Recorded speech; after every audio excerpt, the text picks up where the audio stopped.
আরে কি হয়েছে ওস্তাদ, এরকম কেন করছেন আপনি? কি বলবো মতিন ভাই, সেই রাত্রিবেলা 12টার সময় গাড়ি ছেড়েছি আর এই দাঁড়ালাম। শরীর কি ভালো থাকে বলো? এত যে পরিশ্রম করছি তবুও মালিকের কাছে নাম পাচ্ছি না।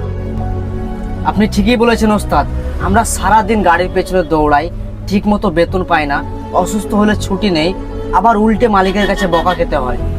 যেমন সেদিন গাড়িটা রাত 2টোর সময় খারাপ হলো, মালিককে ফোন করলাম, 1 থেকে 3-4 বার ফোন করলাম, ফোন করে কোনো কাজ হলো না। নিজের পকেট থেকে টাকা দিয়ে গাড়িটা আবার ঠিক করলাম। দেখেন ওস্তাদ, এত মেহনত করার পরেও গাড়ির মালিক তো আমাদেরকে বলছে না, অথচ রাস্তার মানুষজনও আমাদেরকে বলছে না।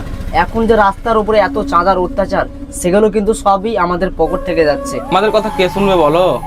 আমরা তো শুধু ড্রাইভার খালাসি, মানুষের কাছে আমাদের কোনো মান সম্মান আছে? আমরা তো শুধু টাকা ইনকাম করা মেশিন। কিচ্ছু করার নাই ভাই, কারণ ড্রাইভারদের আমাদের কোনো একতা নাই। দেখেন ওস্তাদ, আমাদের এই দুর্দশার কথা কেউ দেখবে না, আমরা শুধু চাকার মতো ঘুরেই চলছি, তবু আমাদের কোনো স্বাধীনতা নেই।